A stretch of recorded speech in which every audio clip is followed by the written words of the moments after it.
സ്നേഹം നിറഞ്ഞ കത്തോലിക്ക സഭയിലെ ആത്മായ സഹോദരരെ, നിങ്ങൾക്ക് വേണ്ടി ദൈവം എന്നെ ഏൽപ്പിച്ച ദൗത്യം വഴി ഞാൻ സഭയിലെ ശുശ്രൂഷകനായി.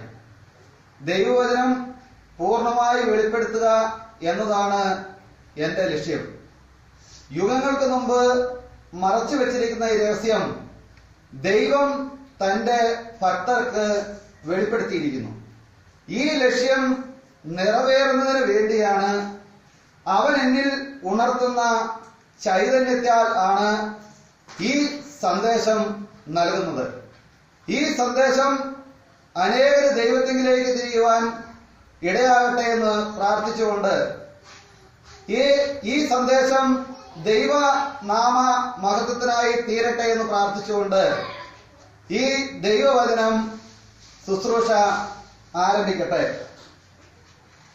മത്തായിയുടെ സുവിശേഷം 11-ാം അധ്യായം 25-ാം വാക്യത്തിൽ പറയുന്നു, സ്വർഗത്തിന്റെയും ഭൂമിയുടെയും നാഥനായ ദൈവമേ, നീ ഇക്കാര്യങ്ങൾ ബുദ്ധിമാന്മാരിൽ നിന്നും വിവേകമതികളിൽ നിന്നും മറച്ചു വെച്ച് ശിശുക്കൾക്ക് വെളിപ്പെടുത്തിയതിനാൽ ഞാൻ നിന്നെ സ്തുതിക്കുന്നു. അതേ പിതാവേ, അതായിരുന്നു അവിടുത്തെ തിരുവുള്ളം. പിതാവ് എല്ലാ കാര്യങ്ങളും പുത്രനെ ഏൽപ്പിച്ചിരിക്കുന്നു. പിതാവല്ലാതെ ആരും പുത്രനെ അറിയുന്നില്ല. പുത്രൻ ആർക്കൊക്കെ വെളിപ്പെടുത്തി കൊടുക്കാൻ തിരുമനസ്സാകുന്നുവോ അവനും അല്ലാതെ മറ്റാരും പിതാവിനെ അറിയുന്നില്ല എന്ന യഥാർത്ഥമായ സത്യം നമ്മളെല്ലാവരും അറിയട്ടെ എന്ന് ദൈവസന്നിധിയിൽ പ്രാർത്ഥിക്കുന്നു. യേശുവിന്റെ ജനനത്തെക്കുറിച്ച് മത്തായിയുടെ സുവിശേഷം 1-ാം അധ്യായം 18-ാം വാക്യത്തിൽ പറയുന്നു, ദാവീദിന്റെ പുത്രനായ ജോസഫ് മറിയത്തെ ഭാര്യയായി സ്വീകരിക്കാൻ നീ ശങ്കിക്കേണ്ട. അവൾ ഗർഭം ധരിച്ചിരിക്കുന്നത് പരിശുദ്ധാത്മാവിൽ നിന്നാണ്. അവൾ ഒരു പുത്രനെ പ്രസവിക്കും. നീ അവന് യേശു എന്ന് പേരിടണം. അവൻ തന്റെ ജനത്തെ അവരുടെ പാപത്തിൽ നിന്ന് മോചിപ്പിക്കുമെന്ന്.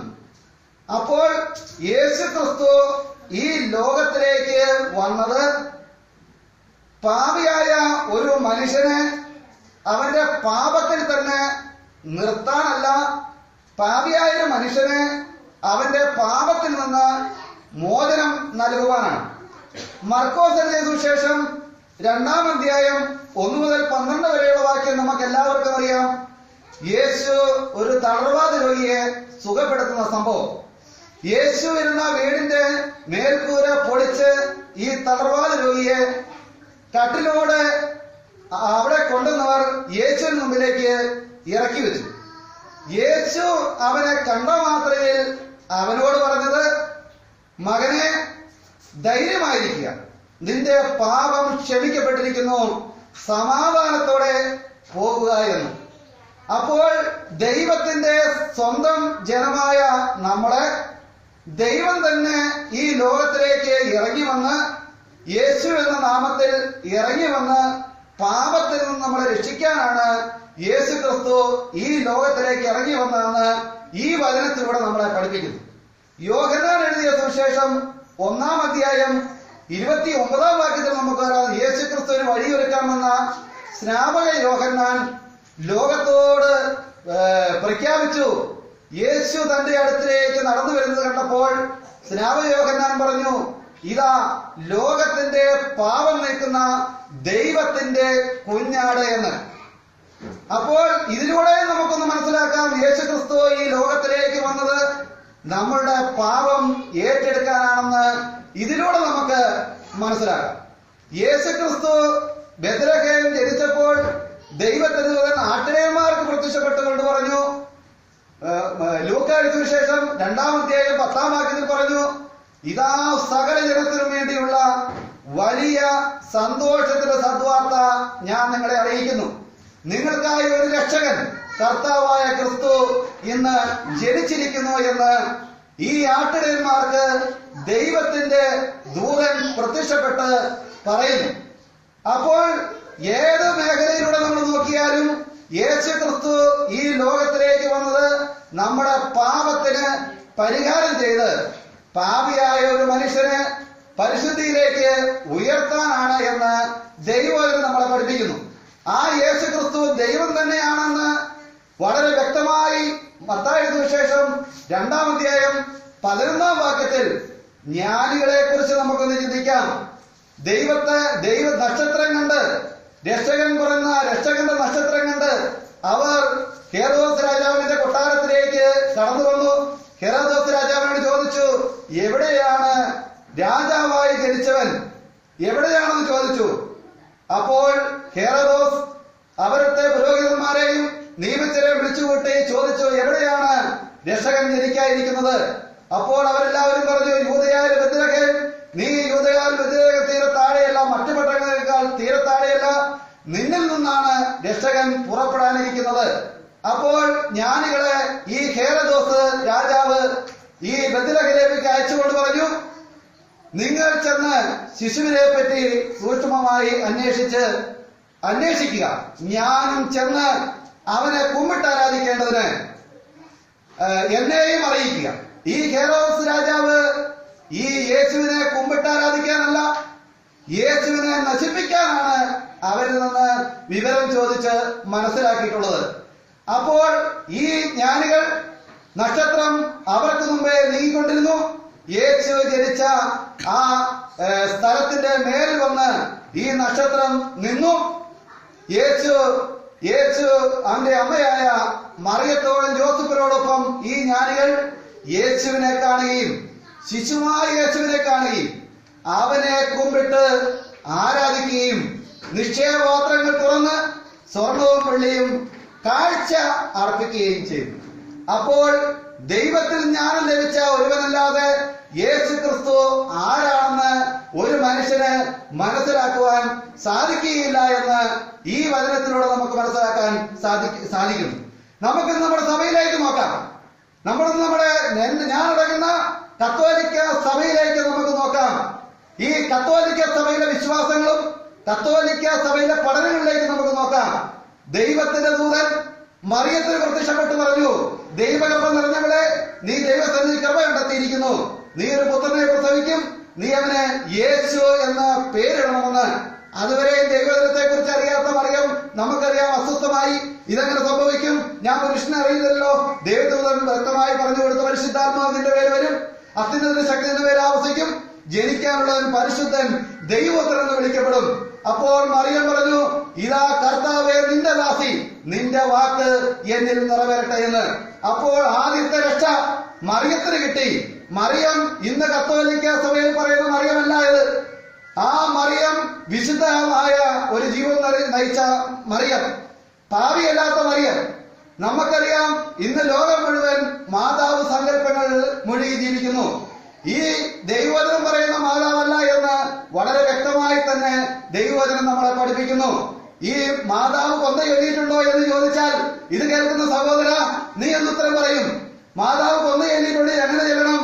പാവിയായ എനിക്ക് വേണ്ടി എപ്പോഴും മരണസമയത്തും തമ്പുരാനോട് അപേക്ഷിക്കണമേ എന്ന് യേശുവിനെ പ്രസവിച്ച ഒരു മറിയം ഒരിക്കലും പ്രാർത്ഥിക്കുകയില്ല.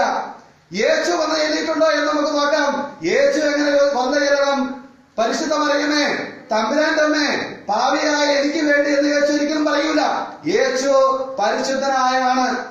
അപ്പോൾ ഈ കൊന്ത എന്ന് പറയുന്നത് യേശുവിനെ പ്രസവിച്ച മറിയവുമായി യാതൊരു ബന്ധവുമില്ല. അനേക അമ്മമാരെ കുറിച്ച് നമ്മൾ ലോകത്തിലുണ്ട്, അനേകം ദേവിമാരെ കുറിച്ച് ലോകത്തിലുണ്ട്. യേശു ക്രിസ്തുവും ദൈവമായിട്ടും യാതൊരു ബന്ധവുമില്ലാത്തതാണ് കൊന്ത എന്ന് കൊന്തയില് ഓരോ വാക്കും ചെല്ലുന്ന ഈ കേൾക്കുന്ന സഹോദരൻ നീ നോക്ക്. പാവിയായ ഞങ്ങൾക്ക് വേണ്ടി എപ്പോഴും മരണസമയത്തും തമ്പുരാനോട് അപേക്ഷിക്കണമേ എന്നാണ് പ്രാർത്ഥിക്കുന്നത്. മറിയം ഒരിക്കലും പാവിയല്ലായിരുന്നു. മറിയം ഒരിക്കലും കൊന്ത ചൊല്ലിയിട്ടില്ല. യേശു ക്രിസ്തു ഒരിക്കലും കൊന്ത ചൊല്ലിയിട്ടില്ല. ശിഷ്യന്മാരായ പത്രോസും പൗലോസും ഞാൻ പാപികൾ ഒന്നാമനായിരുന്നു എന്ന് പൗലോസ് പറഞ്ഞു. ഇപ്പോൾ എനിക്ക് കൃപ ലഭിച്ചു, എന്റെ എല്ലാ അതിക്രമങ്ങളും പാപങ്ങളും ദൈവം ക്ഷമിച്ചു എന്ന് പറഞ്ഞ പൗലോസ് ഒരിക്കലും കൊന്ത ചൊല്ലിയിട്ടില്ല. യേശു വിളിച്ചപ്പോ പത്രോസ് പറഞ്ഞു, ഞാൻ പാപിയാണ്, എന്നെ വിട്ട് പോകണമേ എന്ന്. ആ പത്രോസ് യേശുവിനെ സ്വീകരിച്ചു കഴിഞ്ഞപ്പോൾ ആ പത്രോസ് ഒരിക്കലും പാപിയല്ല, ആ പത്രോസ് ഒരിക്കലും കൊന്തയെല്ലണ്ട ഒരാവശ്യവുമില്ല, പത്രോസ് കൊന്തയെല്ലാൻ പഠിപ്പിച്ചിട്ടുമില്ല. ഇന്ന് ലോകത്ത് പരിശുദ്ധ പിതാവ് എന്ന് വിളിക്കപ്പെടുന്ന ഒരാൾ മാത്രമേ ഉള്ളൂ, നമ്മുടെ സഭയിലെ മാർപ്പാപ്പ. അതുപോലെ തന്നെ പരിശുദ്ധ പിതാവ് എന്ന് വിളിക്കുന്ന മാർപ്പാപ്പ ഒരേ സമയം തന്നെ പരിശുദ്ധ പിതാവ് എന്ന് വിളിക്കുന്നു. ആ മാർപ്പാപ്പ കൊന്ത ചെല്ലുന്നു. ആ മാർപ്പാപ്പ കൊന്ത ചെല്ലുമ്പോൾ എങ്ങനെയാണ് പ്രാർത്ഥിക്കുന്നത്? പാപിയായ എനിക്ക് വേണ്ടി എപ്പോഴും മരണസമയത്തും തമ്പുരാനോട് അപേക്ഷിക്കണമെന്ന്. ഇതൊരു വിരോധാഭാസമല്ലേ? സുബോധമുള്ള ഒരാൾക്ക് ഇത് വിശ്വസിക്കാൻ സാധിക്കുമോ? നിങ്ങൾ വിളിക്കുന്നു മാർപ്പാപ്പയുടെ പരിശുദ്ധ പിതാവ്, ആ വിഷയത്തെ കുറിച്ച് ഞാൻ കടക്കുന്നില്ല, അത് നിന്റെ സ്വാതന്ത്ര്യം. പക്ഷേ ഈ മാർപ്പാപ്പ എന്ന് പ്രാർത്ഥിക്കുന്നു, കൊന്ത ചെല്ലുന്നു. കൊന്ത ചെല്ലുന്നത് എന്താണ് ചെല്ലുന്നത്? പാപിയായ ഞങ്ങൾക്ക് വേണ്ടി എപ്പോഴും മരണസമയത്തും തമ്പുരാനോട് അപേക്ഷിക്കണമേ എന്ന്. അപ്പോൾ യേശു ക്രിസ്തു ഈ ലോകത്തിലേക്ക് വന്നത് പാപിയെ രക്ഷിക്കാനാണ് എന്ന് ദൈവവചനം നമ്മളെ പഠിപ്പിക്കുന്നു. ഈ യേശു ക്രിസ്തുവിന്റെ അമ്മയായ മറിയവും യേശുവിന്റെ സഹോദരന്മാരും ലൂക്കായുടെ സുവിശേഷം, മത്തായിയുടെ സുവിശേഷം 12-ാം അധ്യായം 47-ാം വാക്യത്തിൽ യേശു സമൂഹത്തോട് സുവിശേഷം പ്രസംഗിച്ചുകൊണ്ടിരുന്നപ്പോൾ ഒരാൾ യേശുവിനോട് പറഞ്ഞു, നിന്റെ അമ്മയും സഹോദരങ്ങളും നിന്നെ കാണാൻ വന്നിരിക്കുന്നു. യേശു അവനോട് ചോദിച്ചു, ഈ പറഞ്ഞവനോട് ചോദിച്ചു, ആരാണ് എന്റെ അമ്മ, ആരാണ് എന്റെ സഹോദരൻ? ശിഷ്യന്മാരുടെ നേരെ കരങ്ങൾ ചൂണ്ടിക്കൊണ്ട് യേശു പറഞ്ഞു, ഇതാ എന്റെ അമ്മയും സഹോദരൻ. എന്റെ വാക്ക് കേൾക്കുന്ന ആരാണോ, എന്റെ വാക്ക് വിശ്വസിക്കുന്നവർ ആരാണോ, എന്നെ അനുസരിക്കുന്നവർ ആരാണോ, അവരാണ് എന്റെ അമ്മയും സഹോദരൻ. ഇത് ഈ സന്ദേശം കേൾക്കുന്ന സഹോദര, നീ നിനക്ക് യേശുവിന്റെ അമ്മയായി മാറണമെങ്കിൽ, യേശുവിന്റെ സഹോദരനായി നിനക്ക് മാറണമെങ്കിൽ ആരെ അനുസരിച്ചാൽ മതി? യേശുവിന്റെ വചനം അനുസരിച്ചാൽ മതി. യേശു നേരിട്ട് എല്ലാവരെയും തന്റെ അടുക്കിലേക്ക് വിളിച്ചു.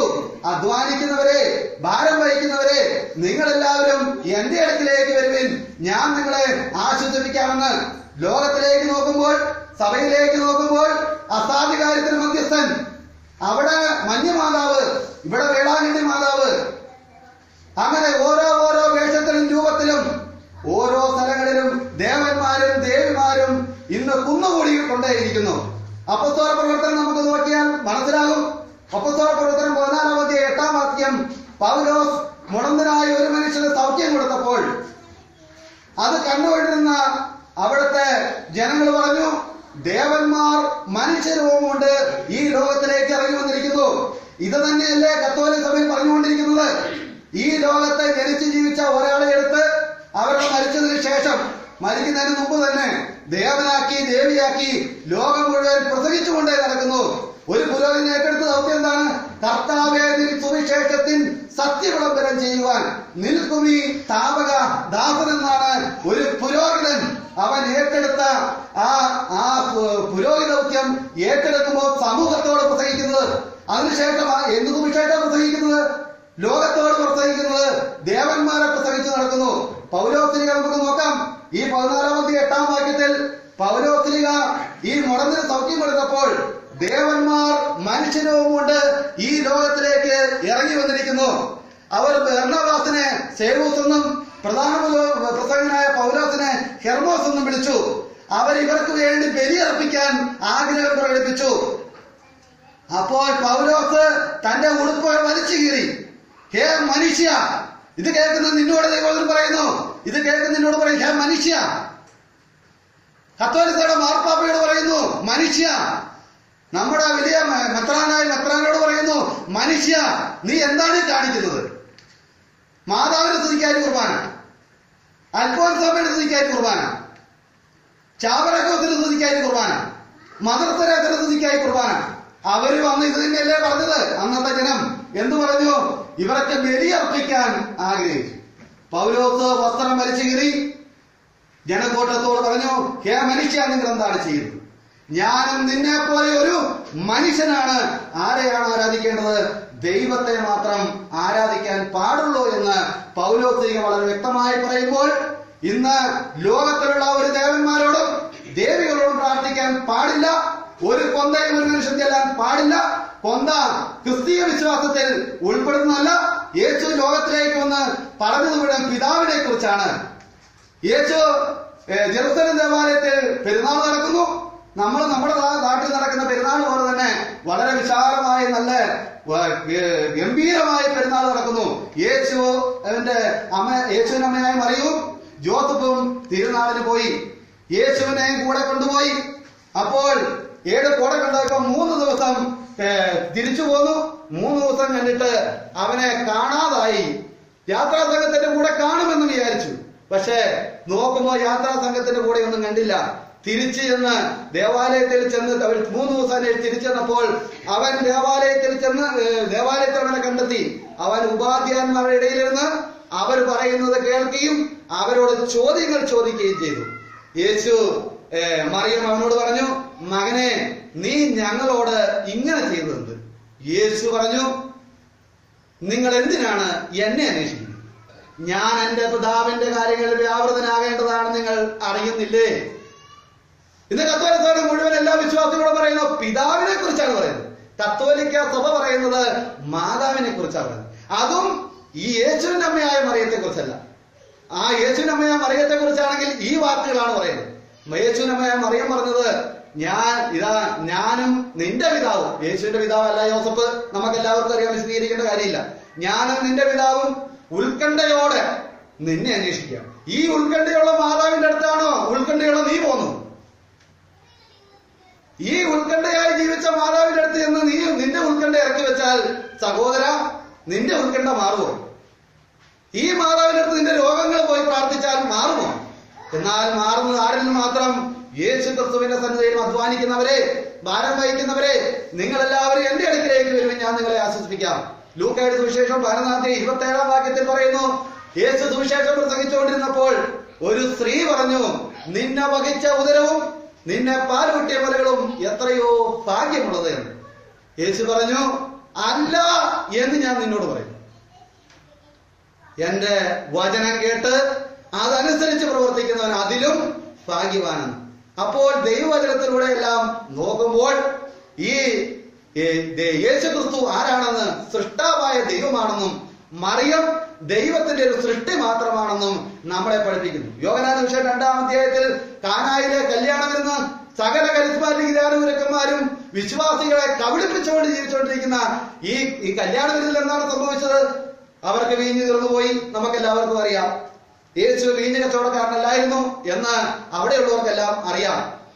യേശുവിന്റെ അമ്മയായ മറിയത്തറിയാം, ഇവൻ ദൈവത്തിന്റെ പുത്രനാണ്, ഇവൻ അസാധ്യമായിട്ട് യാതൊന്നുമില്ല എന്ന് നിനക്കറിയില്ല സഹോദര. ഇത് യേശുവിന് അസാധ്യമായി ഒന്നുമില്ല എന്ന് നിനക്കറിയത്തില്ലേ? ഇനി വേറൊരാൾ നിന്നോട് പറഞ്ഞു തരണോ? ആ യേശുവിന്റെ അടുത്ത് എന്ന് പറഞ്ഞു, ഇവർക്ക് വീഞ്ഞു തീർന്നു പോയി. അപ്പോൾ യേശു പറഞ്ഞത്, സ്ത്രീയെ, എനിക്ക് നിനക്കുമെന്ത്? എന്റെ സമയം ഇനിയും വന്നു ചേർന്നിട്ടില്ല. അപ്പോൾ മറിയം ആവശ്യമുള്ളവരോട് ചെന്ന് പറഞ്ഞു, അവന്റെ അടുക്കൽ ചെല്ല്. കലവർക്കാരനോട് പറഞ്ഞു, അവന്റെ അടുക്കൽ ചെല്ല്. അവർ അവന്റെ അടുക്കൽ ചെന്നു. അപ്പോൾ യേശു പറഞ്ഞു, കൽഭരണികളിൽ വെള്ളം നിറയ്ക്കുവിൻ. കൽഭരണികളിൽ വെള്ളം നിറയ്ക്കുവിൻ. അവർ കൽഭരണികളിൽ വെള്ളം നിറച്ചു. യേശു പറഞ്ഞു, ഇത് പകർന്ന് കലവറക്കാരന്റെ അടുത്ത് കൊണ്ട് കൊടുക്കുവിൻ. അവർ പകർന്ന് കലവറക്കാരന്റെ അടുത്ത് കൊടുത്തപ്പോൾ ഇത് വേൽത്തരം വീഞ്ഞായി മാറി. ഇതിലൂടെ നമ്മൾ എന്ത് പഠിപ്പിക്കുന്നു? യേശു തന്റെ മഹത്വം പ്രഖ്യാപിച്ച ആദ്യത്തെ അത്ഭുതമാണ് കാനായിലെ കല്യാണ വിരുന്ന്. ഇന്ന് സഭയിലെ ആൾക്കാരും കരിസ്മാറ്റിക്കാരും പോലും നിങ്ങളെ ചൂഷണം ചെയ്തുകൊണ്ട് ഇത് എന്തിനു വേണ്ടി ഉപയോഗിക്കുന്നു? മറിയത്തിന്റെ മഹത്വം പ്രകടിപ്പിക്കാൻ ഈ വചനം ഉപയോഗിക്കുന്നു. നീ ഇത് വായിച്ചു നോക്ക്. ഇത് എഴുതിയിരിക്കുന്ന യേശു തന്റെ മഹത്വം പ്രകടിപ്പിക്കാൻ പ്രവർത്തിച്ച ആദ്യത്തെ അത്ഭുതമാണ് കാനായിലെ കല്യാണം. ആ സൃഷ്ടാവിനെ നീ ഒന്ന് അറിയണം, ദൈവത്തിന്റെ സൃഷ്ടിയെ നീ ഒന്ന് അറിയണമെന്ന് ദൈവം ഈ സന്ദേശം കേൾക്കുന്ന നീ ഒന്ന് മനസ്സിലാക്കണമെന്ന് ദൈവം ആഗ്രഹിക്കുന്നു. ഒരു സൃഷ്ടി തന്റെ സൃഷ്ടാവിനോട് പ്രാർത്ഥിക്കുന്നത് മാത്രമാണ് പ്രാർത്ഥന. മറ്റാരോടും പ്രാർത്ഥിക്കാൻ പാടില്ല. അപ്പസ്തോല പ്രവർത്തനം 4-ാം അധ്യായം 12-ാം വാക്യത്തിൽ മറ്റാരും രക്ഷയില്ല. കരിസ്മാറ്റിക് ഗുരു പുരോഹിത വേഷം ധരിച്ചവനെ നീ വായിച്ചു നോക്ക്. മറ്റാരിലും രക്ഷയില്ല. ആകാശത്തിന് കീഴ് മനുഷ്യരുടെ ഇടയിൽ മനുഷ്യരക്ഷയ്ക്കായി മറ്റൊരു നാമവും നൽകപ്പെട്ടിട്ടില്ല. യേശു എന്ന നാമമല്ല എന്ന് പ്രസംഗിക്കാനാണ് നിന്നെ ഏൽപ്പിച്ചതെങ്കിൽ അതാണ് നീ ചെയ്യേണ്ടത്. നീ ലോകത്തിലുള്ള ഓരോ മനുഷ്യരെ കുറിച്ചും പ്രസംഗിച്ചു നടക്കല്ല വേണ്ടത്.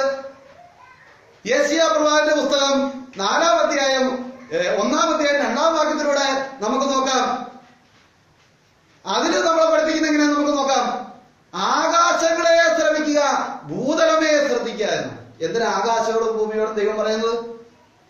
ഇത്രയും മനുഷ്യരും കത്തോലിക്കാരും മാർപ്പാപ്പയും പത്രമാരും കന്യാസ്ത്രീമാരും ഏറ്റുകൊണ്ടിരിക്കുന്ന മറിയം കന്യകയാണെന്ന ഇപ്പോഴും. അതുകൊണ്ടാണ് ഈ കന്യാസ്ത്രീ വർഗം മുഴുവൻ ലോകത്തിലുണ്ടായത്. യേശു അവനെ പ്രസവിക്കുന്നത് വരെ അവൻ അറിഞ്ഞില്ല എന്ന് ആണ് ദൈവവചനം പറയുന്നതിന് ശേഷം മൗസേപ്പിനും മറിയത്തിനും മക്കളുണ്ടായി എന്ന് ദൈവവചനം നമ്മളെ പഠിപ്പിക്കുന്നു. കത്തോലിക്ക പറയുന്നു അവർക്കാർക്കും മക്കളില്ല. അതിന്റെ ബേസിൽ കന്യാസ്ത്രീമാരെല്ലാം ഉണ്ടായിട്ടുള്ളത്. അപ്പോൾ ആകാശങ്ങളെ ശ്രമിക്കുക, ഭൂതലമയെ ശ്രദ്ധിക്കുക. ഞാൻ മക്കളെ പോറ്റി വളർത്തി, അവരെന്നോട് കലഹിച്ചു. സത്യമല്ലേ? നീ ദൈവത്തോടെ കലഹിച്ചുകൊണ്ടല്ലേ ഇരിക്കുന്നത്? യേശു പഠിപ്പിച്ചത് മുഴുവൻ പിതാവിനെ കുറിച്ചല്ലേ? നീ പഠിപ്പിക്കുന്നത് മുഴുവൻ മാതാവിനെ കുറിച്ചല്ലേ? അതും ഏത് മാതാവ്? ഈ ദൈവത്തിൽ വെളിപ്പെടുത്തുന്ന മാതാവല്ല, വേറെ ഏതോ സങ്കല്പ മാതാവ്. ആകാശങ്ങളെ ശ്രമിക്കുക, ഭൂതലമയെ ശ്രദ്ധിക്കുക. ഞാൻ മക്കളെ പോറ്റി വളർത്തി, അവർ എന്നോട് കലഹിച്ചു. കാള തന്റെ യജമാനെ അറിയുന്നു, കഴുതന്റെ യജമാന്റെ തൊഴുത്തും. എന്റെ ജനം എന്നെ അറിയുന്നില്ല. ഞാൻ വ്യക്തമായി പഠിപ്പിച്ചതാണ്. മുകളിൽ ആകാശത്തിൽ, താഴെ ഭൂമിയിൽ, ഭൂമിക്ക് ഇടത്തുള്ള യാതൊരു പ്രതിമയൊക്കെ നിർമ്മിക്കരുത്, അവയ്ക്ക് പ്രണമിക്കവയെ ആരാധിക്കുകയോ ചെയ്യരുത്. ഞാൻ വ്യക്തമായി പറയുന്നു. ആകാശമേ എന്ന് കേൾക്ക്, ഭൂമിയെ എന്ന് ശ്രമിക്ക്. നിനക്ക് എന്തെങ്കിലും എന്നോട് പറയാനുണ്ടെങ്കിൽ പറ. ഞാൻ വ്യക്തമായി പഠിപ്പിച്ചു. ഞാൻ ഏകമധ്യസ്ഥരാണെന്ന് വ്യക്തമായി പഠിപ്പിച്ചിട്ടുള്ളതാണ്. ആകാശമേ ശ്രമിക്ക്. ഈ കണ്ണുള്ള മനുഷ്യരോട് പറഞ്ഞിട്ട് കാണുന്നില്ല, ചെവിയുള്ള മനുഷ്യരോട് പറഞ്ഞിട്ട് കേൾക്കുന്നില്ല, ഹൃദയമുള്ള മനുഷ്യരോട് പറഞ്ഞിട്ട് ഗ്രഹിക്കുന്നില്ല. അതുകൊണ്ട് ദൈവത്തിന്റെ വേദന, ആവരാതി ആകാശത്തോടും ഭൂമിയോടും പറയാണ്, ഞാൻ വഴിയും സത്യവും ജീവനും ഞാനാണെന്ന് ഞാൻ പഠിപ്പിച്ചിട്ടുള്ളതാണ്. എന്റെ വേലക്കാരൻ ബഹുമാനിക്കുന്ന പുരോഹിതന്മാർ എന്നെ അട്ടിമറച്ച് ഈ ജനത്തെ വിഗ്രഹങ്ങളിൽ കൊണ്ട് ആക്കി എന്ന് ദൈവവചനം ആവരാതിപ്പെടുന്നു. അപ്പോൾ ആകാശങ്ങളെ നിങ്ങളൊന്ന് ശ്രമിക്കുക, ഭൂതലമേ നിങ്ങൾ ശ്രദ്ധിക്കുക. ഞാൻ മക്കളെ പോറ്റി വളർത്തി, അവരെന്നോട് കലഹിച്ചു. ഈ സന്ദേശം നീ ദൈവത്തിലേക്ക് തിരിയുവാൻ ഇടയാകട്ടെ എന്ന് പ്രാർത്ഥിക്കുന്നു. എല്ലാവരും പ്രാർത്ഥിക്കേണ്ട ദൈവത്താൽ യേശു ക്രിസ്തു പഠിപ്പിച്ചത് അങ്ങനെയല്ലേ? സ്വർഗസ്ഥനായ ഞങ്ങളുടെ പിതാവേ, അങ്ങയുടെ നാമം പൂജിതമാകണമേ, അങ്ങയുടെ രാജ്യം വരണമേ. ഇതല്ലേ പഠിപ്പിച്ചത്? പാപിയായി ഞങ്ങൾക്ക് വേണ്ടി എപ്പോഴും മരണസമയത്തും പാപിയായി ഇരിക്കണമെന്നാണോ പഠിപ്പിച്ചത്? പാപിയായി മരിച്ചാലും നിന്നെ വിടൂല. മരിച്ചാലും മരണ സമയത്തും പാപിയായിട്ടാണ് കത്തോലിക്ക സഭയിലെ ഒരു വിശ്വാസിനെ സഭ വിട്ടുകൊണ്ടിരിക്കുന്നത്. പാപിയായി മരിച്ച് ശുദ്ധീകരണ സ്ഥലത്തിലേക്ക് ചെന്ന് കൊല്ലം പൈസ മേടിച്ച് അവന്റെ വയറ് നിറയ്ക്കുന്ന പരിപാടികളായി മാറി മുന്നോട്ട് പോയിക്കൊണ്ടിരിക്കുന്നു. എത്ര കൊല്ലം കഴിഞ്ഞാലും ഒരു മനുഷ്യനെ, ഒരു വിശ്വാസിയായ മനുഷ്യനെ ചൂഷണം ചെയ്തുകൊണ്ടേയിരിക്കുന്നു. നീ ഇത് കേൾക്കുന്ന നിനക്കറിയാം. ഇന്ന് രാഷ്ട്രീയത്തിലേക്ക് നമുക്ക് നോക്കിയാൽ അറിയാം, നേതാക്കന്മാരെല്ലാം കോടികൾ സമ്പാദിച്ചു. മതത്തിലേക്ക് നോക്കിയാൽ നമുക്കറിയാം, മത നേതാക്കന്മാരെല്ലാം കോടികൾ സമ്പാദിച്ചു. നിന്റെ ജീവിതം ഇവിടെ നിൽക്കുന്നു. നീ ദരിദ്രനായിക്കൊണ്ടിരിക്കുമല്ലേ? നിന്നെ ചൂഷണം ചെയ്തല്ലേ ഈ പുരോഹിതന്മാർ ജീവിക്കുന്നത്? നിന്റെ പണം കൊണ്ടല്ലേ അവർ ഉപജീവനം കഴിക്കുന്നത്? നീ ഈ വിഗ്രഹത്തിന് മുമ്പിലിടുന്ന നേർച്ച കൊണ്ടല്ലേ അവർ ജീവിക്കുന്നത്? നിന്റെ ജീവിതം ഇവിടെ എത്തിയിരിക്കുന്നു. നിനക്ക് വേണ്ടിയാണ് ഈ സന്ദേശം നൽകുന്നത്.